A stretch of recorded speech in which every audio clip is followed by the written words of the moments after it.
Bonjour tout le monde, Chag Sameach, Moadim Simcha,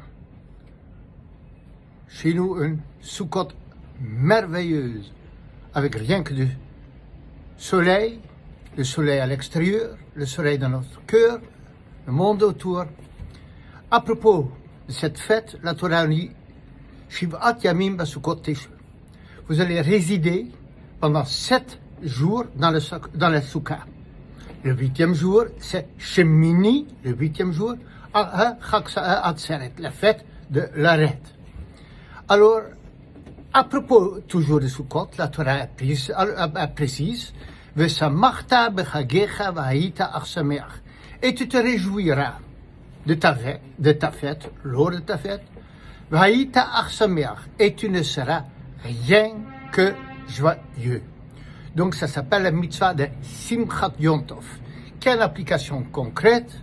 Qu'à Yom Tov, il y a un simcha le babasar veyayin, qu'on est censé de manger la viande et de boire du vin et d'acheter de belles choses, des habits pour les épouses, pour les enfants, toutes sortes de simcha.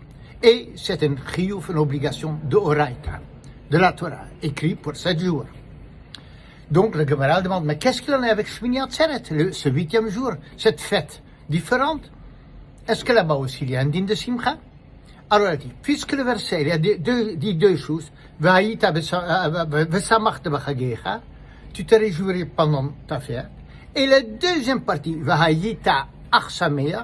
alors le mot ach seulement, le mot ach veut dire seulement, rien que, vient inclure le 8e jour, le Simcha.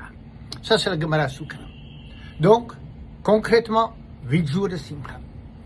Vient nos commentateurs, ils demandent, oui, mais le terme ach, dans toute la Gemara, dans toute chasse, partout, ein achin vrakin el ma'et. Il vient toujours exclure quelque chose. Et ici, on dit que ça vient inclure la Simcha. Ça va pas avec le terme. Réponse ingénieuse du Gaon de Vilna. Non, ici aussi, ça vient exclure. 7 jours, il y a Soukha, Lulav et Simcha, la joie, et on vient exclure Soukha et Lulav, reste Simcha pour le 8e jour. Ça, c'est la Gaon de Vilna, ingénieuse. Donc, alors, problème réglé.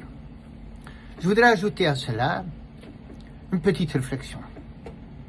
La Soukha, le Lulav, nous savons, il représente le corps, le gouffre. D'accord? Alors, on connaît tous les midrashim, que la colonne vertébrale, on le revoit dans le Lulav, dans la Hadas, les yeux, les lèvres dans la rava et les troc le cœur. Alors, ça, donc, ça c'est une chose, ça c'est la personne, ça c'est l'être, le physique.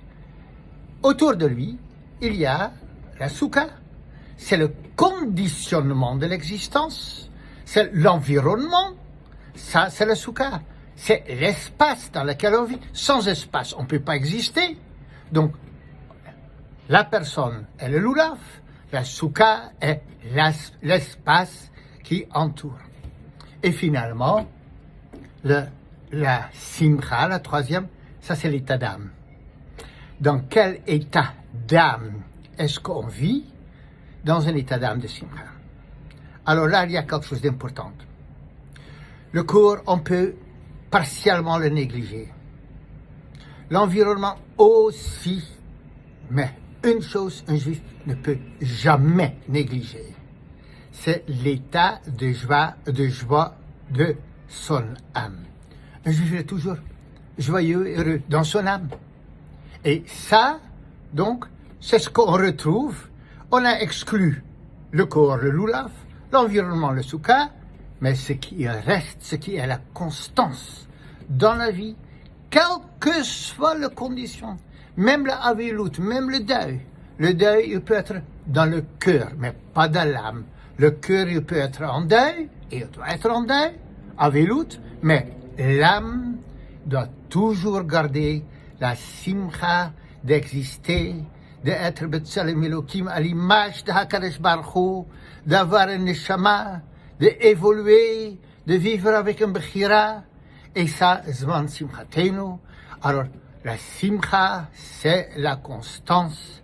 Et ici, en tant que symbole pour toute l'année, Chag Sameach, Vesamachta B'Chagecha, que ce soit une semaine pour les jours qui restent, une semaine de Simcha, et en particulier donc, puisque le 8e jour, il y a cette mitzvah de Simcha.